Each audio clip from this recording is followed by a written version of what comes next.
What is happening, guys? Welcome back to the channel. If you missed the last video in this mini truck build series, you gotta go check it out. I'll give you a little sneak peek right here.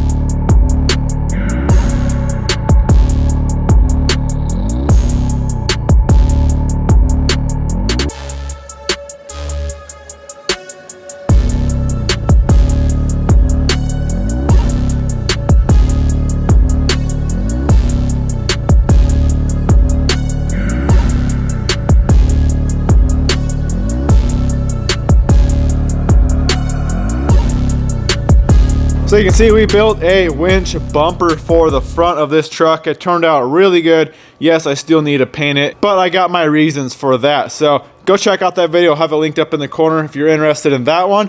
But today on the agenda, we got to build a rear bumper. This is what we got. Someone built a very ghetto hitch, and you can see it's right about touching those shackles. Yes, I am going to do something about those extra long shackles, but what I want to do today is build a new bumper with a receiver hitch in the bumper itself and kind of just cover up the back of this thing and just get rid of this ghetto looking hitch. Also, if you guys see these taillight covers, I do have new covers on the way, so that will be fixed up, but let's get to work on this bumper. So let's rip this one off. You can see it looks like it's just bolted through here, which I think I'm going to use those mounts for the new bumper as well. So let's unbolt this thing, get it off, and kind of get a bumper mapped out. I kind of have a rough idea of what I want. So I'm not going to go through and do a whole cardboard template. I think I'm just going to build as I go with steel. So it's just going to be a fairly basic bumper. So it should be pretty easy to build up.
All right, guys, we are looking sweet with this bumper. So there's the outside. I still got to do an angle coming in, probably at a 45 or something, but the whole backside is done. All the mounts and gussets, you can see we supported up from the actual hitch. No, I'm not going to be hauling anything heavy, obviously, but I like to make my stuff stout so nothing will break. If I do, you know, someday haul something a little on the heavy side with it, I just want to make sure I'm not having to worry about the hitch. So we got that. It's going to be fully welded inside and out.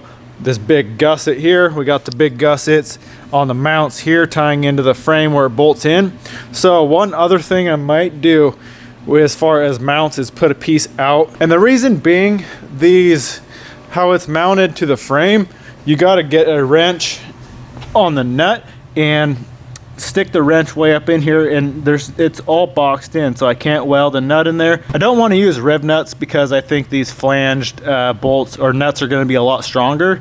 So what I might do is take a piece, bolt it into here on the outside with a riv nut. That way I can set the bumper up and bolt it in, because it's actually a pain in the butt holding the bumper up, trying to reach up in here with a wrench with one hand, holding the bumper with the other hand, and trying to thread the nut onto the bolt. So I'm trying to find a way to minimize the effort to bolt this bumper on. And the main reason is because the spare tire is behind here. To be able to pull that tire out, you would have to drop the bumper like way down here. So that's why I don't, if I ever need that spare tire, I want the bumper to be easy to pull on and off. So I think I'm going to get the bumper back on, weld on plate coming this way, like I said, with a riv nut, and I can just thread a bolt in and then work on these.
All right, guys, that is what we got so far for the bumper. I think we're done with the main plate.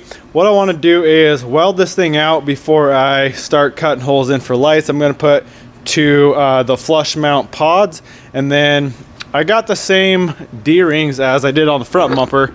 We're probably going to put, I don't know, probably right in line with the mounts. You can see right down there. Probably put those right there, be the strongest spot of the bumper. And then we'll probably put the lights in somewhere right here, and then the license plate also is going to mount on the bumper too, so it just fits above that hitch. So we are good to go. Let's start welding. Just like the front bumper, I'm going to weld all the outside, get the main shell of it welded, and then we'll go to the inside, weld all these gussets and mounts in, and then we'll do D-rings and lights.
Well, there she is, guys. Bumper is 100% done, ready to be prepped out for paint. So like I said, next video we got to tackle the rear end. I got the front over there. We got to get all the mill scale stripped off, get these sanded, cleaned up, and then we're gonna do epoxy primer and just regular black Raptor liner for both bumpers. So should look really, really good once we're done. I'm really happy with how this bumper turned out. Should be pretty stout with all the bracing we did in the back. You guys already saw all this bracing here, all the gussets, and these are the new mounts we added. So that'll also help.